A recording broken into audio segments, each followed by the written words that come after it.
আল্লাহ রাব্বুল আলামিন তোমাদের জন্য জান্নাতের সুসংবাদ দিতেছেন। সুবহানাল্লাহ।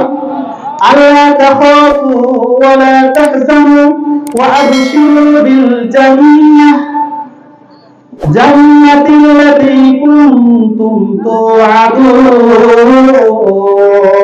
তোমাদেরকে আল্লাহ রাব্বুল আলামিন ওয়াদা করতেছেন যে তোমাদের এই ইস্তেকামতের জন্য, তোমাদের সৎ পথে থাকার জন্য, হকের পথে থাকার জন্য, ধৈর্য ধারণ করার জন্য আল্লাহ পাক রব্বুল আলামিন তোমাদেরকে জান্নাতের সুসংবাদ দিতেছেন। সুবহানাল্লাহ। আল্লাহ পাক রব্বুল আলামিন জানান যে ওই সকল ফেরেশতারা জানিয়ে দেন যে আমার ফেরেশতারা শুধু দুনিয়ার জিন্দেগিতে তাদের সাথে থাকবে না, বরং পরকালের জিন্দেগিতেও তাদের সাথে থাকবে। সুবহানাল্লাহ। কবরের জিন্দেগিতেও তাদের সাথে থাকবে, তার পাশাপাশি মিজানের সময় থাকবে, ফরিস্তাদের সময় থাকবে, এমনকি এই আল্লাহ নেয়ামত প্রাপ্ত বান্দাকে জান্নাতে পৌঁছে ওই ফেরেশতার ডিউটি শেষ হবে। সুবহানাল্লাহ। নাহনু আউলিয়াউকুম ফিল হায়াতিদ দুনিয়া ওয়াল আখিরাহ ওয়া লাকুম ফিহা মা তাশতাহি আনফুসুকুম ওয়া লাকুম ফিহা মা তাদউন নুজুলাম মিন গাফুরির রহিম। আল্লাহ রাব্বুল আলামিন জানিয়ে দিলেন আমার এই ফেরেশতারা দুনিয়ার জীবনে তোমাদের বন্ধু হবে। সুবহানাল্লাহ। কাদের বন্ধু হবে? যারা আল্লাহর প্রতি অবিচল থাকবে, আল্লাহর প্রতি অবিচল থাকবে। তুমি আসমানে থাকো প্রভু, আমি জমিনে, তবু তোমারই প্রেম জমে হৃদয় গহীনে। ঠিক না? তুমি আসমানে থাকো প্রভু, আমি জমিনে, তবু তোমারই প্রেম জমে হৃদয় গহীনে। আমি তোমারই গোলাম গো, অন্য কারো নয়। আলিমুল গায়ব তুমি, মালিক রব্বানা। সুবহানাল্লাহ। আমরা কার গোলাম? বলেন কার গোলাম? আল্লাহর গোলাম। আমরা সবাই হয়তো বলতে চাই না আমরা কার গোলাম? আল্লাহর গোলাম। আল্লাহ তো জানান যারা আমার এই কথার উপর অবিচল থাকবে, আমি তাদেরকে দুনিয়ার জিন্দেগিতে তাদের সামনে জান্নাতকে তুলে ধরবো। সুবহানাল্লাহ। তাদেরকে জান্নাতের সুসংবাদ দিব। আমার ফেরেশতারা স্বয়ং সকলে সর্ব অবস্থায় তাদের সঙ্গে হয়ে যাবে। সুবহানাল্লাহ।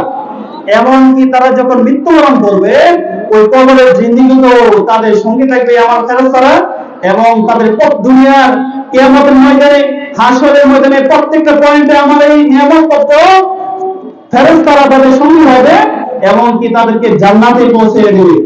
নুজুলাম মিন গাফুরির রহিম। আল্লাহ রাব্বুল আলামিন জানান এটা হচ্ছে মহান রব্বুল আলামিনের পক্ষ থেকে একটা প্রতিদান। সুবহানাল্লাহ।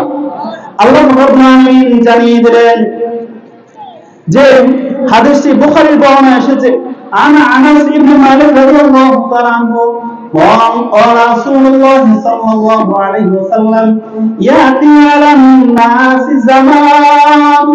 মানুষের কাছে এমন একটা সময় আসবে, এমন একটা কাল আসবে, এমন একটা সময় চলে আসবে, যে সময়টার ব্যাপারে রাসূল সাল্লাল্লাহু আলাইহি ওয়াসাল্লাম আশঙ্কা করলেন, ভীতি প্রদর্শন করলেন যে কে আসাবিরু আলা দীনিহি, দিনের উপর সবর করা, দিনের উপর সবরকারী কেমন কষ্টে পড়তে হবে।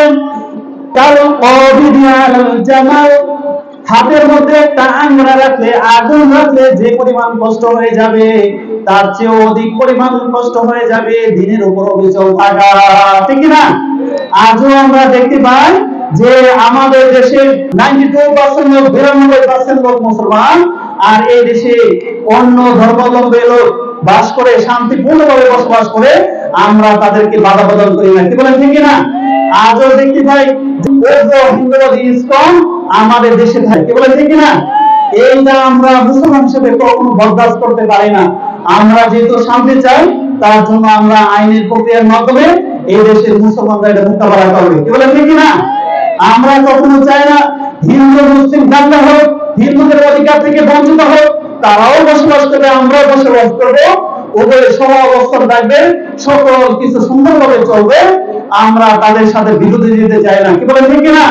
কিন্তু আমরা আমাদের জানে নিরাপত্তা চাই, আমরা আমাদের মায়ের নিরাপত্তা চাই, আমরা আমাদের ইজ্জতের সম্মান চাই, কি বলেন ঠিক না? আমরা এটা আমাদের রাষ্ট্রের কাছে, বর্তমান রাষ্ট্রপ্রধানের কাছে আমরা জোর দাবি জানাবো যে আমাদের এই ভাইয়ের হত্যাকাণ্ডের সুষ্ঠু তদন্তের মাধ্যমে বিচার করা হোক, কি বলেন? আমরা সবাই একমত ইনশাআল্লাহ, সবাই একমত। আল্লাহ রাব্বুল আলামিন জানান, ইন্নামাল মুমিনুনা আল্লাযীনা আমানু বিল্লাহি ওয়া রাসূলিহি সুম্মা লাম ইয়ারতাবু। আল্লাহ রাব্বুল আলামিন জানিয়ে দিলেন, নিশ্চয়ই মুমিন তারা যারা ঈমান আনিয়েছে আল্লাহর প্রতি এবং তার রাসূলের প্রতি। আমরা আল্লাহর প্রতি ঈমান আনবো ইনশাআল্লাহ। আল্লাহ পাক জানান যে মুমিন তো তারাই যারা আল্লাহর প্রতি বিশ্বাস স্থাপন করেছে, তার পাশাপাশি রাসূলের প্রতি বিশ্বাস স্থাপন করেছে। সুম্মা লাম ইয়ারতাবু, ঈমান আনার পরে তারা আর কুফরিতে ফিরে যায় না, ঈমান আনার করার পরে তারা আর পৃষ্ঠপোষণ করে না। ওই সকল ব্যক্তিরা হচ্ছে মুমিন, কি বলেন ঠিক না? আমরা তো ঈমানদার ইনশাআল্লাহ, আমরা সবাই ঈমানদার।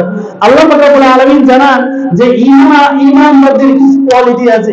ঈমানদার কেমন, কিছু মানদণ্ড আল্লাহ পাক রব্বুল আলামিন দিয়ে দিলেন। আমরা এই মানদণ্ডগুলো থাকার পরে আমরা বুঝতে পারবো আমার মাঝে কতটুকু ঈমান আছে। আমরা জানা দরকার আছে ইনশাআল্লাহ। সরাসরি কোরআন থেকে আল্লাহ পাক রব্বুল আলামিন সূরা আনফালে জানিয়ে দিলেন, ইন্নামাল মুমিনুনা আল্লাযীনা ইযা যুকিরাল্লাহু ওয়াজিলাত কুলুবুহুম ওয়া ইযা তুলিয়াত আলাইহিম আয়াতুহু যাদাতুহুম ঈমানা। আল্লাহ পাক রব্বুল আলামিন জানিয়ে দিলেন, নিশ্চয়ই মুমিন তো তারা যারা ইযা যুকিরাল্লাহ, যে সকল ব্যক্তির কাছে আল্লাহ রাব্বুল আলামিনের নিদর্শন তুলে ধরা হয়, আল্লাহর কথা বলা হয়, বলার সাথে সাথে তাদের কি অবস্থা হয়? ওয়াজিলাতু কুলুবুহুম, আল্লাহর কথা তুলে ধরার সাথে সাথে তাদের অন্তর প্রকম্পিত হয়ে যায়। সুবহানাল্লাহ, অন্তর আল্লাহর ভয়ে প্রকম্পিত হয়ে যায়, তারাই হচ্ছে মুমিন। মুমিনের সঙ্গে আল্লাহ দিয়ে দিলেন, ইন্নামাল মুমিনুনা আল্লাযীনা ইযা যুকিরাল্লাহু ওয়াজিলাত কুলুবুহুম ওয়া ইযা তুলিয়াত আলাইহিম আয়াতুহু যাদাতুহুম ঈমানা। যখন আল্লাহ পাক রব্বুল আলামিনের বিভিন্ন নিদর্শন তুলে ধরা হয়, আযাব গজব তুলে ধরা হয়, বিভিন্ন নিয়ামতগুলো তুলে ধরা হয়, তখন তাদের ঈমান বেড়ে যায়। সুবহানাল্লাহ। হযরত একদিন বললেন, ইয়া রাসূলুল্লাহ, আমরা যখন আপনার পাশে থাকি, আপনার কাছ থেকে আপনার মুখ নিঃসৃত জবান থেকে আমরা যখন কথাগুলো শুনি, তখন আমাদের ঈমান বেড়ে যায়। সুবহানাল্লাহ। কোরআনের কথা শুনলে ঈমান বাড়ে না? সাহাবীদের এমন হয়তো আমরা যখন আবার বাড়িতে চলে যাই, বিভিন্ন ব্যবসা বাণিজ্যে খেতে খামারে চলে যাই, তখন আবার একটু কম কম লাগে। রাসূল সাল্লাল্লাহু আলাইহি ওয়াসাল্লাম বলেন, এটা হচ্ছে ঈমানের প্রভাব। এটা হচ্ছে কি? ঈমানের প্রভাব। আমরা যখন এখানে বসি কোরআনের মধ্যে বসে, তখন আমাদের ঈমান বেড়ে যায়। কারণ হচ্ছে আমরা কোরআনের কথাগুলো শুনলে ভালো লাগে না সবার? ইনশাআল্লাহ সবার ভালো লাগে। এমন কোন মুমিন পাওয়া যাবে না কোরআনের কথা শোনার পরে খারাপ লাগে, আছে এমন? নাই। আল্লাহ রাব্বুল আলামিন এই কথাটাই জানান, ওয়া ইযা তুলিয়াত আলাইহিম আয়াতুহু যাদাতুহুম ঈমানা ওয়া আলা রাব্বিহিম ইয়াতাওয়াক্কালুন। তাহলে আমরা বুঝতে পারলাম সত্যিকার মুমিনদের এখানে তিনটা কোয়ালিটি বর্ণনা করা হয়েছে। এক নম্বর হচ্ছে তাদের ভয়, আল্লাহর ভয়ে তাদের অন্তর প্রকম্পিত হয়ে যাবে। দ্বিতীয় হচ্ছে তাদের ঈমান বেড়ে যাবে।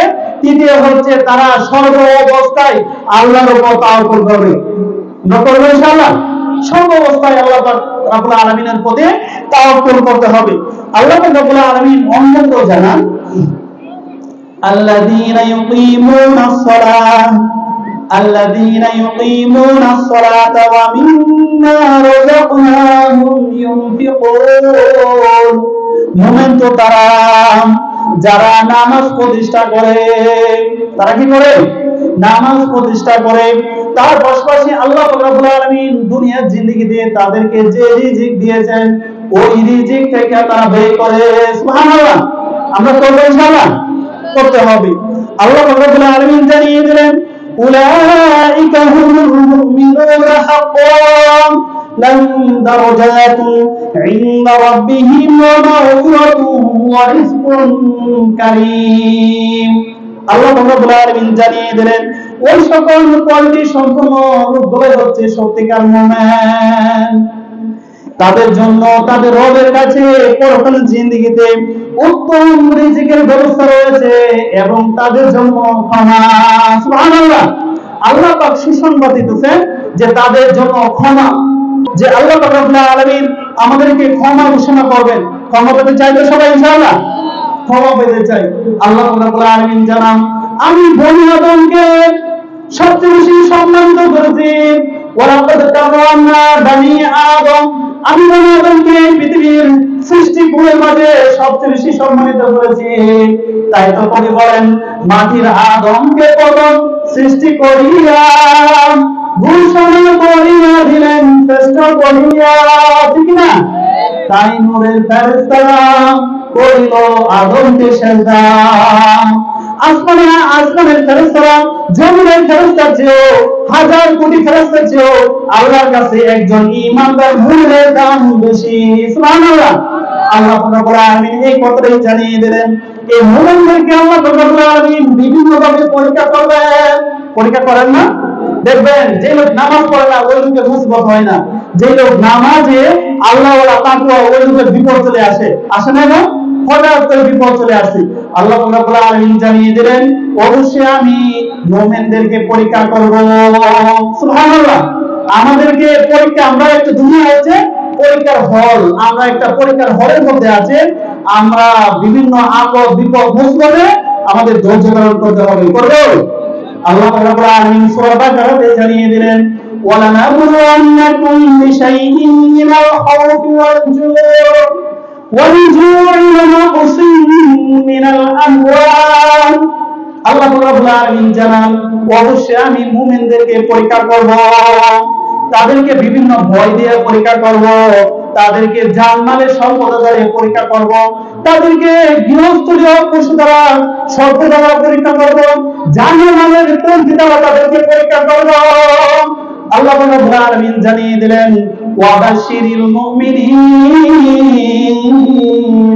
এই সকল মুমিনদেরকে আপনি সুসংবাদ দিয়ে দিন। সুবহানাল্লাহ। নবীকে উদ্দেশ্য করে বলেন, হে আমার প্রিয় নবী, আপনি মুমিনদেরকে সুসংবাদ দিয়ে দিন যে তাদের এই পরীক্ষার জন্য তাদের রব রব্বুল আলামিন প্রতিদান দিয়ে দিবেন। আমরা সবাই প্রতিদান পাইব ইনশাআল্লাহ। কার কাছে প্রতিদান চাই? আল্লাহর কাছে। কত বলি কার কাছে? হাজার ব্যথা বেদনার উপরে ফিরে আসনি তুমি আপন করে, দিনের আলো ছড়িয়ে দিবে চলে গেলে মদিনায় মক্কা ছেড়ে। হে রাসূল তোমাকে বলি আমি কেমন করে। এই নবীকে বলা যাবে না? বলা যাবে না। যে নবীর সুপারিশ বিনা কোনো ব্যক্তি জান্নাতে পৌঁছতে পারবে না, যে নবীর সুপারিশ ছাড়া কিয়ামতের ময়দানে হাসরের ময়দানে বিচার শুরু হবে না, ওই নবীকে কখনো বলা যাবে না। কি বলেন ঠিক না? যেই নবীর হাউজে কাছে পানি পান করা কোন ব্যক্তির পিপাসিত আত্মা শীতল হবে না। আমরা সেই নবীর পাশে থাকতে চাইবো ইনশাআল্লাহ। কারা কারা থাকতে চাই? দুই হাত উঁচু করে নবী থেকে বললাহি তাকবীর, বললাহি তাকবীর। আল্লাহ আমাদেরকে ওই নবীর হাউজে কাউসারে পানি পান করাইয়া পিপাসিত আত্মা শীতল করাইয়া জান্নাতুল ফেরদাউসের মেহমান বানিয়ে দিন। সবাই বলে আমিন। আল্লাহ রাব্বুল আলামিন আমাদের কবুল করুন।